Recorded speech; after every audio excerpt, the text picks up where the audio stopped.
वो एक गुरु और शिष्य जंगल से होते हुए अपने गांव जा रहे थे। तो अंधेरा काफ़ी हो चुका था और सूरज जो है वो भी डूब चुका था। तो शिष्य ने अपने गुरु से कहा कि गुरुजी काफ़ी रात हो चुकी है और सूरज भी पूरी तरह से डूब चुका है, तो बेहतर यही होगा कि हम आज की रात यहीं आसपास के किसी गांव में गुजारे।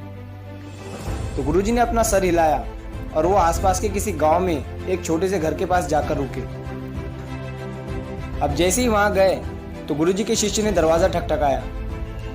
अब जैसे ही दरवाज़ा ठकठकाया तो अंदर से एक गरीब आदमी बाहर आया।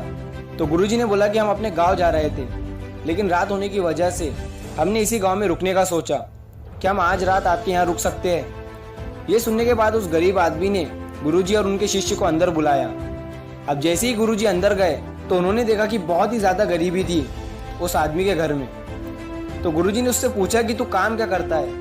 उसने बोला कि मेरे पास बहुत सारी ज़मीन है। तो गुरुजी ने बोला कि अगर तेरे पास इतनी सारी ज़मीन है तो फिर तू इस तरह क्यों रह रहा है। तो उस गरीब आदमी ने बोला कि मेरे पास जो ज़मीन है वो किसी काम की नहीं है। गांव वाले कहते हैं कि वो बंजर ज़मीन है, वहाँ फसल नहीं उगाई जा सकती और वहाँ फसल उगाना बहुत बड़ी बेवकूफ़ी है। तो गुरुजी ने बोला कि फिर तेरा गुजारा किस पर होता है। तो उसने बोला कि मेरे पास एक भैंस है जिस पर मेरा पूरा घर चलता है। ये सुनने के बाद गुरुजी सो जाते हैं और रात को जब सब लोग सो रहे थे तब गुरुजी अपने शिष्य को उठाते हैं और उस गरीब आदमी की भैंस को लेकर अपने गांव चले जाते हैं। तो शिष्य अपने गुरु से पूछता है कि गुरुजी आप कहीं गलत तो नहीं कर रहे हैं ना।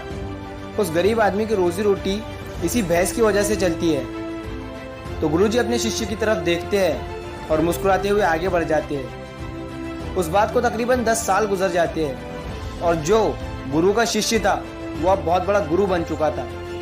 तो उसे उस गरीब आदमी की याद आती है कि मेरे गुरु ने उस आदमी के साथ अच्छा नहीं किया था, मुझे एक बार चलकर देखना चाहिए कि अब वो आदमी किस परिस्थिति में है। तो वो शिष्य उस गांव की तरफ जाता है और वहाँ जैसे ही पहुँचता है तो वो देखता है कि जिस जगह पर उस गरीब आदमी का झोपड़ा था वहाँ पर अब एक बड़ा ही आलीशान महल बन चुका था और उस झोपड़ी के बाहर जो बंजर ज़मीन थी उस पर फल और फूलों के बगीचे थे।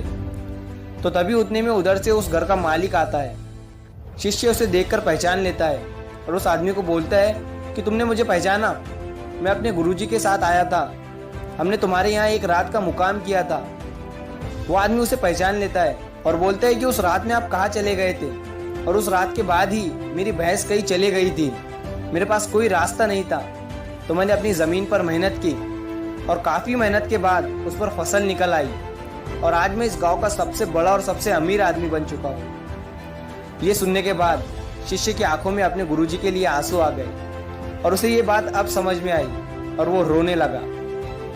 इस कहानी से हमें ये सीख मिलती है कि हमारे पास भी बहुत कुछ है यार, हमारे अंदर भी बहुत कुछ है, लेकिन हमें किसी न किसी चीज़ ने रुका कर रखा है। वो आपके फैमिली वाले भी हो सकते हैं, आपकी जॉब भी हो सकती है या कुछ और भी हो सकता है। देखिए कहीं आपके पास भी तो भैंस के जैसी कोई दूसरी चीज़ तो नहीं है जिसने आपको आगे बढ़ने से रुका कर रखा है।